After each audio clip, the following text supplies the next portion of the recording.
नमस्कार मित्रांनो, आपण ऐकत आहात मी अजूनही जिवंत आहे ही कथालेखन आहे अज्ञात आणि अभिवाचन आहे परशुराम सोंडगे. मी आहे श्रुती, अवघी 22 वर्षाची. पुण्यातल्या एका साध्या पण मनानं मोकळ्या घरात मी वाढले.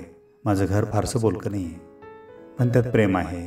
आई सरकारी नोकरी धडपडते, वडील निवृत्त झाले आणि माझा लहान भाऊ माझ्यापेक्षा काही वर्षांनी छोटा, पण त्याचं मन मोठं आहे. कॉलेज संपून मी एका खाजगी कंपनीत इंटर्न म्हणून रुजू झाले. मी साधी आहे, हळवी आहे. माझ्या मनात सतत काही ना काही गप्पा चालतात, कधी स्वप्नांची, कधी स्वतःची. त्या रात्री मी ऑफिसमधून उशिरा निघाले. कामाचा झटका संपला, पण वेळ गेला. ॲटोवाल्यानं सांगितलं, पलीकडच्या गल्लीतून एक जाऊ, शॉर्टकट आहे. मी काहीच बोलले नाही. मोबाईलमध्ये हरवले होते. 2 वळणं, एक अंधारी गल्ली, आणि मग माझं सगळं विश्व कोसळलं. त्या अंधारानं मला गिळलं. हॉस्पिटलमध्ये डोळे उघडले तेव्हा माझ्या डोळ्यात आईचा चेहरा दिसला. तिचे डोळे अश्रूंनी आणि घामाने ओले झाले होते. जणू ती माझ्यासाठी रडत होती. वडील दूर उभे, त्यांचे शब्द हरवलेले. डॉक्टर काहीतरी बोलत होते, पण माझ्या कानात फक्त एकच आवाज घुमत होता, माझ्या शरीरातल्या जखमांचा. बलात्कार हा शब्द कोणीच बोलला नाही, पण माझ्या प्रत्येक श्वासात तो कळवळत होता. माझ्या शरीरावर जखमा होत्या, पण माझं मन ते कुठं गेलं होतं मला स्वतःलाच कळत नव्हतं. पोलीस आले, जबाब घेतला. मी गप्प राहिले. माझं सगळं आतून जळत होतं, पण माझे शब्द मेल्यासारखे झाले होते. लोक येत गेले. कोणी म्हणाले, हिचं तर स्वभावच असं बोबडं होतं. कोणी म्हणाले, एवढ्या रात्री बाहेर का गेले. कोणी हात जोडून म्हणाला, आम्ही काय करू. प्रत्येक शब्द माझ्या हृदयाला टोचत गेला आणि मी फक्त ऐकत राहिले.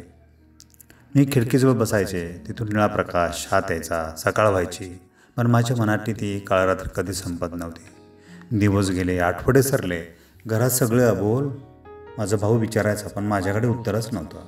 मी जेवायचे, उठायचे, झोपायचे, पण माझं जगणं माझं नव्हतं राहिलं. एक दिवस मी टेरेसवर गेले. पायऱ्या चढताना माझं मन हलकं झालं. आई घाबरून मागे धावली.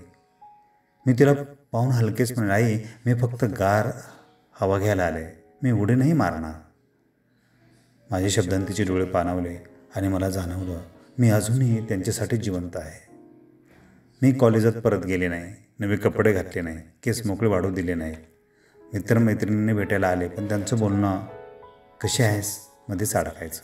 मला वाटायचं सगळ्यांनी माझ्यासाठी काहीतरी ठरवलं आहे, की मी तुटलेली आहे, संपलेली आहे. पण मी स्वतःशीच म्हणाले, माझं अजून काहीच ठरलेलं नाही आहे. मग मी पुन्हा वाचायला सुरू केला. पुस्तक नाही, माणसं. दुकानातल्या आजोबांचे थकलेले हात, बसमध्ये त्या उदास बाईचा चेहरा, रस्त्यावर धावणारी पोरं. मला जाणवलं, जग चालू आहे. मी थांबले तरी वेळ थांबत नाही. मी एका किराणा दुकानात काम सुरू केलं. दुपारी 2 ते संध्याकाळी 6. पिशव्या भरायच्या, उरलेली भाजी मांडायची. माणसापासून लांब राहायचं नाही, पण ओळखी सांगायची नाही.